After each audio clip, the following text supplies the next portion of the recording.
Hello, everyone, and thank you for being here. Welcome to an episode of Forensic Intent. For those of you who are new here, I'm Scott. I'm one half of the Forensic Intent team. And you might notice that I don't have Rachel with me today. She is actually working and in court today, so she wasn't able to be here. So I'm really excited about this show. We have two awesome guests that are going to help us break down the Ellen Greenberg case a little bit. What I want to do is I want to introduce both of them to you. For those of you who are not familiar with Brian Entin, Brian is the national news correspondent on a really excellent news site called News Nation. You can watch it online. You can watch it on your television. Very good news coverage, fair news coverage, and really an excellent source for news. And Jen Coffindaffer has been on our show before. Jen, 28 years with the FBI and also the host of Break the Case with Jen Coffindaffer. I do want to mention that we are simulcasting on Jen's channel as well today. So I would ask you guys to please hit the like and subscribe on both channels if you would. And we're gonna get right down to it. Brian's limited on his time right now because of the work he's now doing on Hurricane Helene. So Brian and Jen, thank you both for being here. We're really excited to have you on our show. So let's get down to it. Let's talk about Ellen Greenberg. And Brian, I guess I'll start with you and have you just kind of outline this case. And you've done some recent work on this case that has been amazing. So let's just talk about it. Yeah, thanks for having me. First of all, I'm eager to get the word out about the Ellen Greenberg case. So I was excited to talk to you. I know Jen has been working on this case for quite some time, longer than me. So Jennifer, feel free to chime in. Because I think I remember first hearing about it through you and on your Twitter when you started tweeting out. There's this graphic where you can see all the times that Ellen was stabbed. That's just really jarring, and I remember seeing that. But I had never really dived in until a couple of months ago. It just started to pique my interest because I started to see the case popping up in articles about Governor Josh Shapiro, who's the governor of Pennsylvania, and when he was a finalist to be one of Kamala Harris's VP picks, this story started to come up. And so I remembered seeing Jen tweet about it, and I just started doing research and became really, really interested.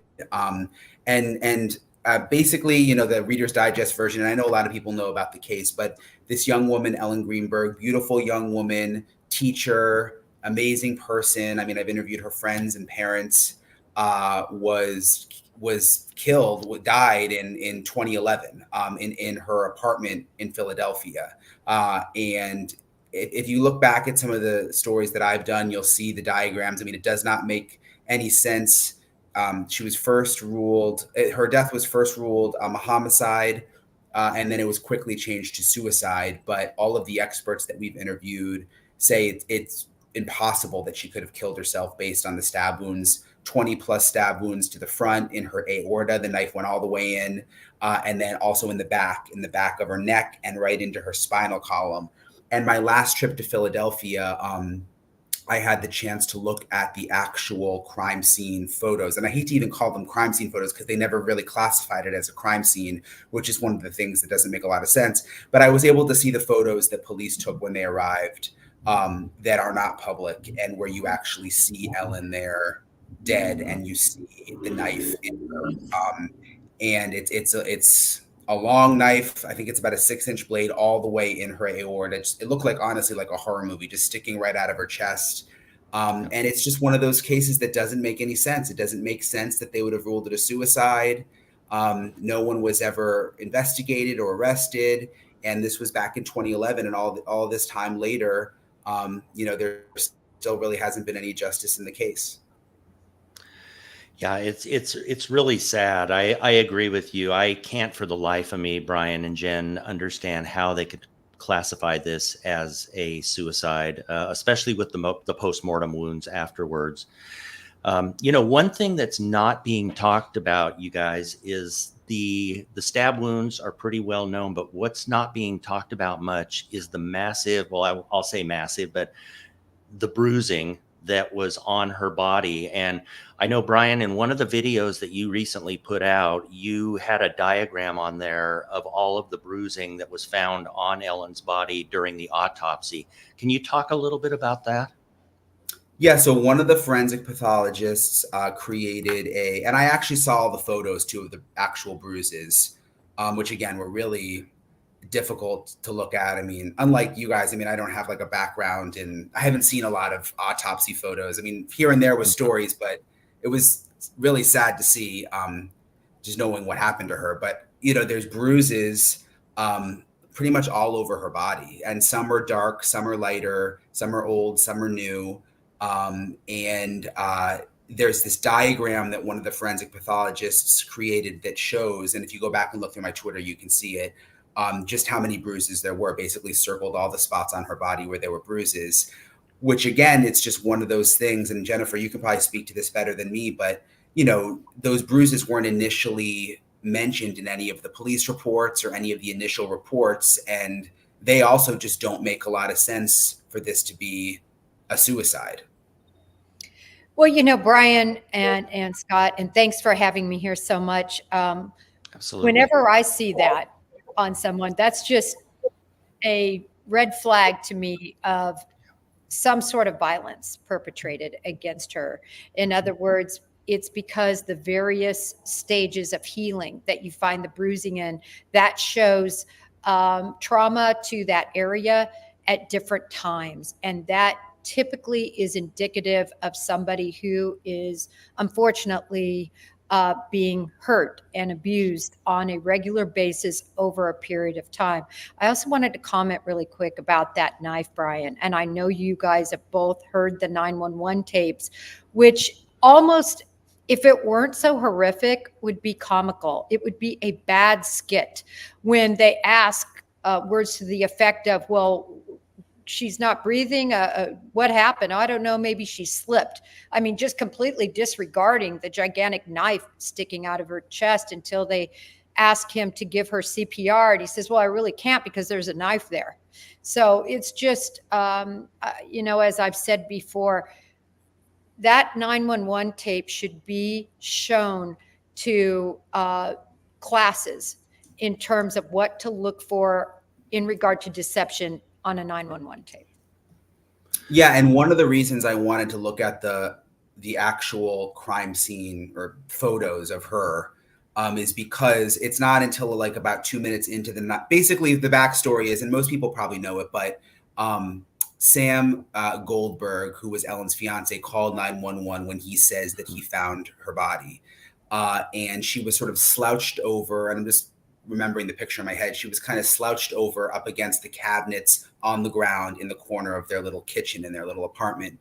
And it's not until about 2 minutes into the 911 call, a little more than that, where he says, oh my God, there's a knife sticking out of her. Right. Which all the people that I interviewed, the former prosecutor, were telling me, like, there's no way that you wouldn't have spotted that knife right away.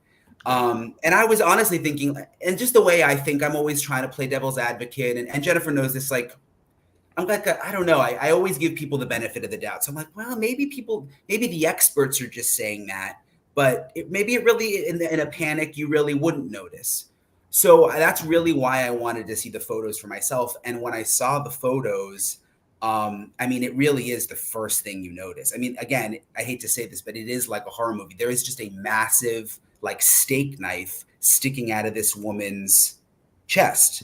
And it is really hard to imagine that someone wouldn't notice that right away, why it would take 2 minutes. Still, it's just, that's one of the odd things about the case. I've been to homicide cases, obviously, as well, Brian. And yeah, you're right. I mean, a knife that size in the middle of her chest and the scene that you've just described, I mean, it's just impossible and to miss it, really. And the way that he did that 911 call, like Jen said, it would almost be funny if it wasn't so horrific. The fact that he was asked first to do CPR and his response was, well, I guess I have to, don't I? And then he's like, oh my God, she's got this massive knife. I mean, the whole thing was just so weird to me, you guys. Yeah, and Goldman, just really quickly, Goldman, when he leaves, and then his whole story about the door was locked, he waits around a half an hour or so, and then has to kick it in. Only the evidence doesn't show that, Brian. I know you saw those photos of that latch, and from doing breaches of doors like this, the whole frame would be broken. It would be a hot mess if he was even able to break that kind of latch. But if you set it and you use a credit card or another instrument, it's easy to stage that. And that's how it came off to me when I first saw it. What did you think? Yeah, the door latch was very strange. And I think I've made like 3 trips to Philly now. And each time I go with, just shout out to the producer I've been working with, Allison Weiner, because she's been able to track a lot of these people down. It's just been so interesting each time. So one of the things that was in the initial report, that is one of the reasons the medical examiner said that he decided that it was a suicide, is because there was this report that the security guard went up with the fiance to the door, and was there almost as like a witness to show that no one had been in before then. And it turned out that was just flat out not true. And we tracked down the security guard, and he's retired now. And again, you can go back and look at the video. I have it on Twitter. But he just said he doesn't know where that story came from. Like, he did not go upstairs with Sam. He just didn't. And the medical examiner has said that that's one of the reasons that he ruled that it was a suicide. So it's just so frustrating, because it's like, okay, if you've now got the security guard saying that didn't happen, but yet they still won't go back and change the cause of death. And it's turned into a real legal mess, because there's all sorts of lawsuits, and the city of Philadelphia is defending themselves against a lawsuit that Ellen's parents have filed. So it's become very, very messy. But at the end of the day, it just doesn't make sense. No, I would agree. We're getting some questions coming in, and I just wanted to mention to our chat people, we will do our best to answer as many as we can towards the end of this. We only have a limited amount of time here. Brian is currently in Florida working with the Hurricane Helene situation, and so we'll try to get to as many as we can. But we still want to break this down just a little bit more, and then we'll take some questions from you guys. So, Brian, one of the things, and Jen also, whichever one of you wants to weigh in on this, one of the things that I wanted to bring up too, Brian, and actually this would probably be you, is your interview that you did with the paramedic fire captain that was at the scene the day of the homicide. And also the video, Brian, that you released that shows Sam going in the beginning in shorts, and then tell them what the paramedic captain said he was dressed in when he saw him, if you would. Yeah, so the paramedic was really interesting, nice guy. He's never spoken publicly before, which again is just kind of strange that he hasn't been interviewed by the police again and again, but he hasn't been. He was one of the first ones there.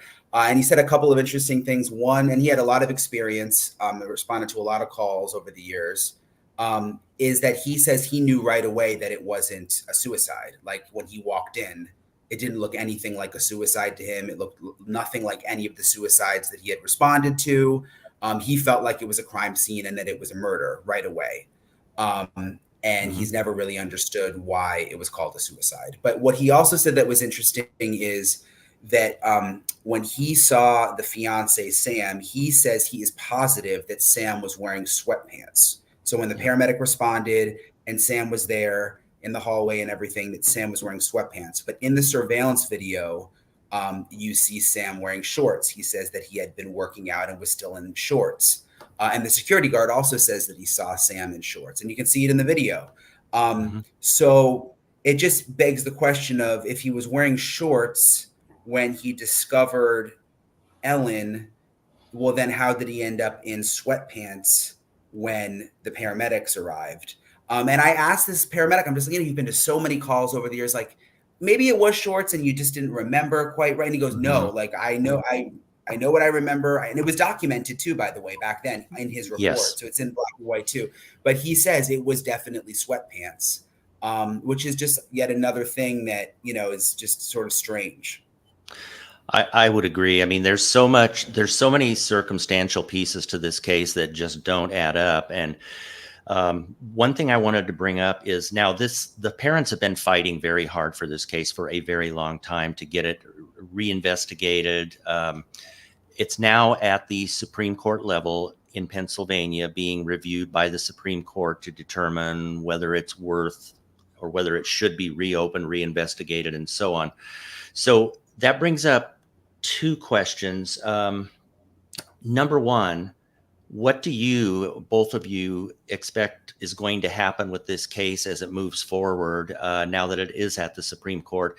And the other thing I wanted to ask about, kind of a double-handed question here, is I know they've mentioned that it's going to take probably until 2025 before they make a ruling on this.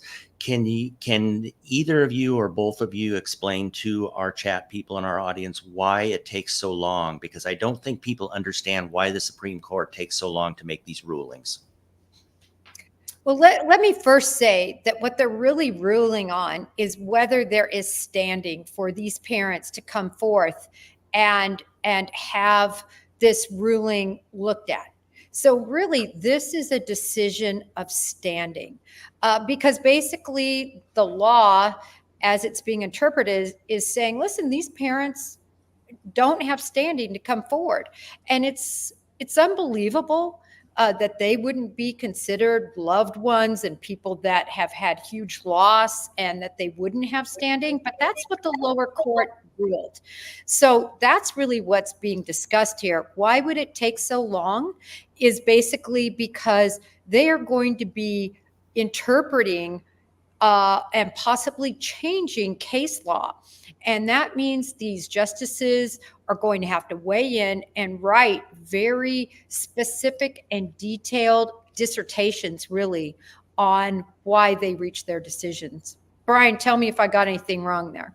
Yeah, I think you hit it pretty much right. And it is very confusing because when you hear Supreme Court, a lot of people are like, oh my gosh, the Supreme Court's investigating the case. So this is so good. But it's not quite that. Basically, the way the law is now, no one can challenge what the medical examiner found. Like it's very, I didn't realize this until I started doing this case, the way the law is in Pennsylvania. Like it's basically, they get to make it the cause of death and like no one can fight them on it. And so Ellen's parents have been fighting to try to get, like Jennifer said, the standing to be able to challenge the medical examiner, which would just be the beginning of the process of trying to look into the case again.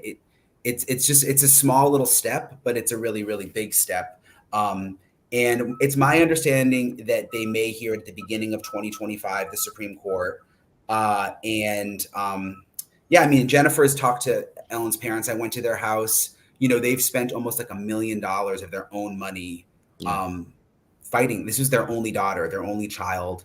Ellen's dad is a retired oral surgeon. You know, they did well for themselves, but I mean, that's a lot of money to spend all these years, their savings. They've spent their savings just fighting this for now almost 15 years. So finally they, you know, have a moment to be heard by the Supreme Court. And it's interesting, I interviewed their lawyer too, who's been with them for a long time. And at this point, he's doing a lot of it pro bono. And he is, anyone who's worked on this, he's just so personally invested now. Like he's mad about it and says it makes him question just, you know, whether justice really exists. Like he's in it until the end. So it's anybody who I think who really reads up on the case, like you can't help but get kind of passionate about it because it just doesn't make sense. It does not make sense at all. I would 100% agree with that. So looks like we're down to about 8 minutes that you have here, Brian. I'm going to get to some questions. I'm trying to keep track of the time because I know you've got a lot of stuff going on. So I'm going to break down as many of these or bring up as many of these questions as I can, chat people. And again, thank you all for being here today. If I miss you, I'm really sorry because we are on limited time today. One of the questions that was brought up and was answered by one of the people in our chat, but I want to hear from you folks as well, is how many knives were used in this situation? 2. Yes.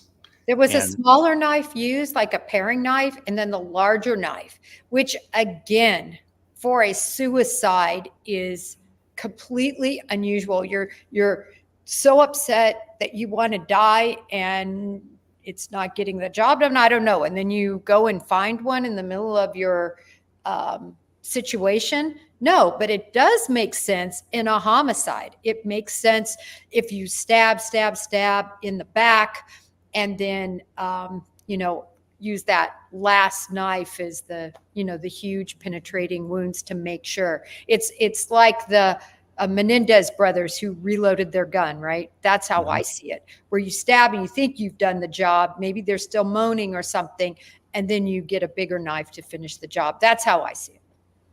Yeah. Excellent. And just with the knife, like one other thing that we've figured out on our last trip is so the knife that went into her back and pierced her spinal column, which would have made it impossible to move.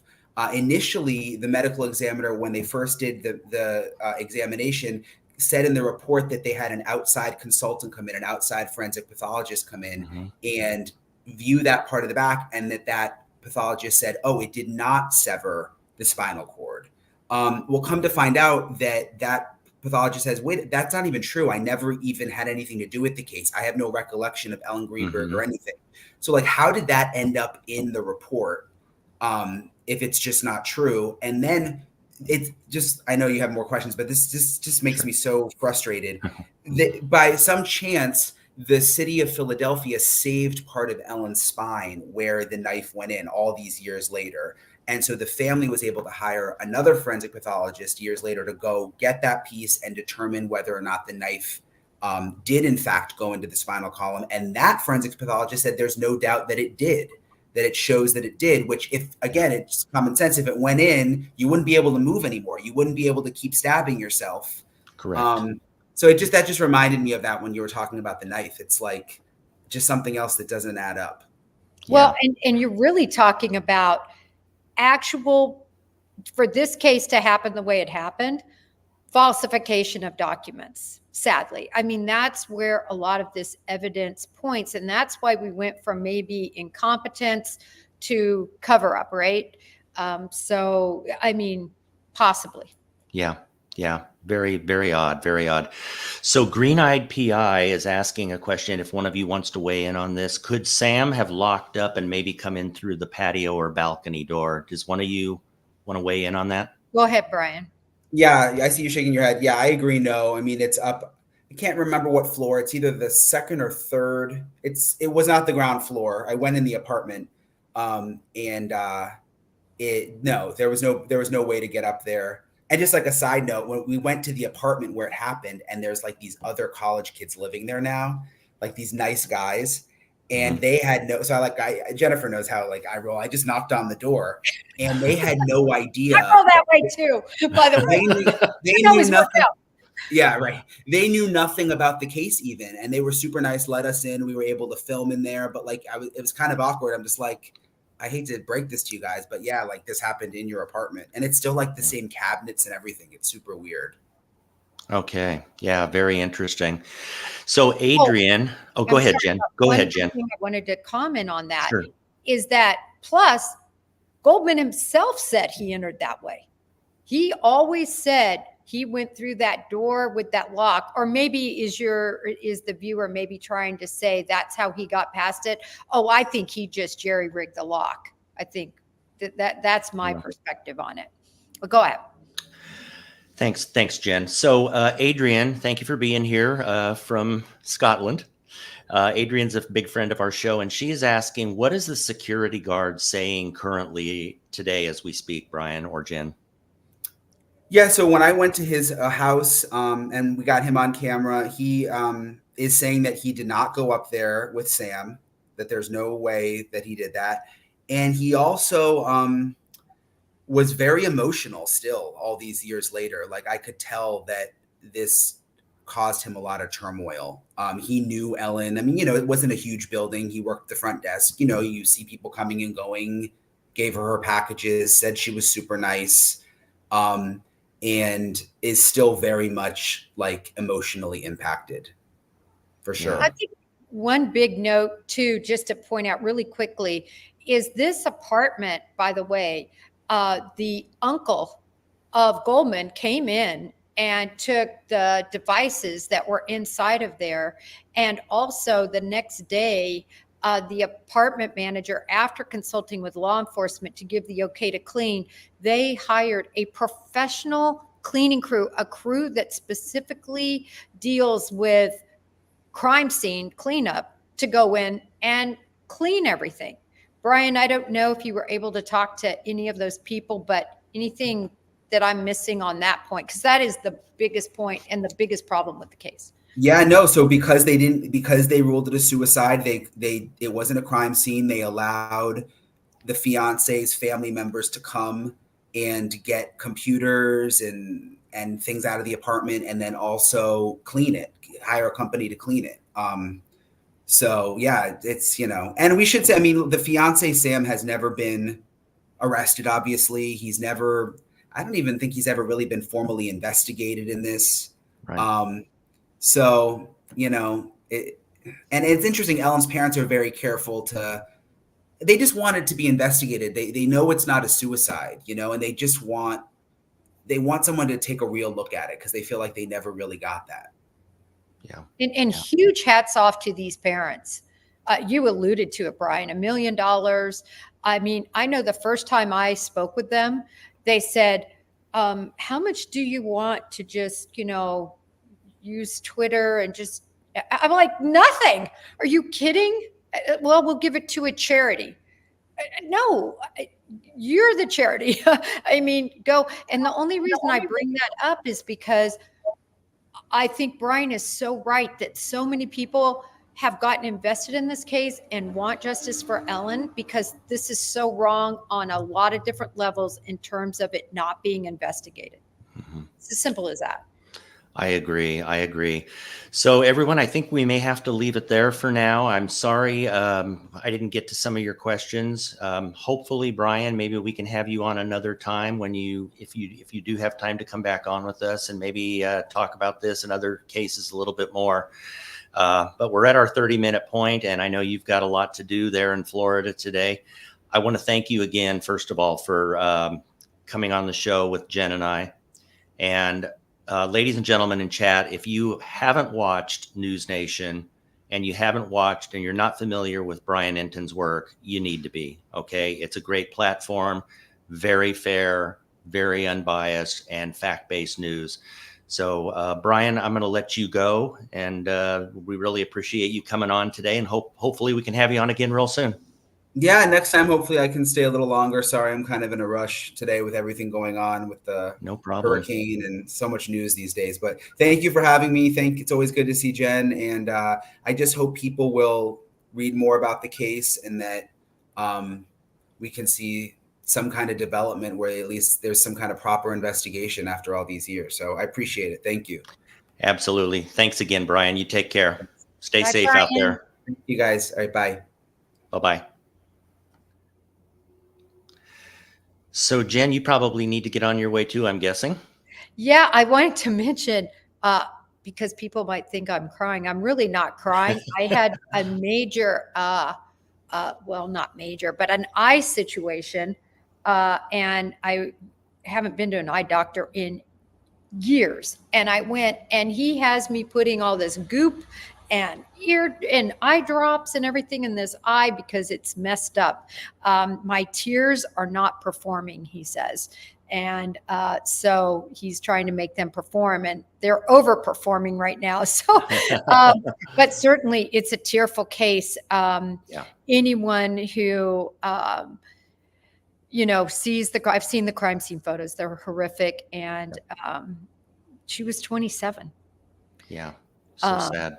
It's so sad. And I just am so grateful to you for bringing light to it. I'm Thank so you. grateful. Brian's gone now, but I'm so grateful for Brian for doing that story with News Nation, for taking 3 trips out there, for the producers that lined up interviews with people who haven't even been followed up with, and really getting down to a lot of truth. And I think it's going to pay off if these parents can get standing with the Supreme Court of Pennsylvania. That's got to happen. I agree. Or the case is going to die. That's what's going to happen. Yeah. Yeah. It's very scary. I mean, this is a case that clearly needs to, I mean, be reinvestigated. If the Supreme Court, Jen, looks at this case and they look at the circumstantial evidence and they look at the stab wounds and they use common sense on this case, and ask themselves honestly, how could this really be a suicide? I can't imagine that they won't say that this case needs to be reinvestigated again. It's a no-brainer to me, Jen. Well, Scott, this is the problem. The lower court actually found exactly what you're saying. In fact, they wrote a very positive and very pro case regarding all of the, horrible investigation that was done and decisions that were made. I mean, they did a great write-up. The judges saw straight through it, just like you're seeing through it. But unfortunately, that's not the legal issue they're tackling. They are literally tackling whether parents can come forth and bring a case against or have standing legally to cause a medical examiner to have to review his findings. So it's such a, you know how this is, Scott. These are a small legal detail that has amazing consequence, and it needs to be revisited. Anyone, I think, should have standing in a case where a medical examiner has made such a mess of it. Yeah. No, I 100% agree. We're definitely on the same page there. And looking at the chat, it sounds like the majority of the people in the chat room are on the same page as well. So, Jen, we will leave it there. I want to thank you for being on as well. And for those of you who are not familiar with Jen's channel, it's called Break the Case with Jen Coffindaffer. It is awesome. It is fact-based. It is not drama-based. And Jen has great, not only great guests, but just great commentary all the way around. So check that channel out, like and subscribe both channels. And I think with that, we will let you guys go. And we thank you for being here. Have a great day, everyone. And we'll be announcing again our next show real soon. Take care. Thank you. Thank you.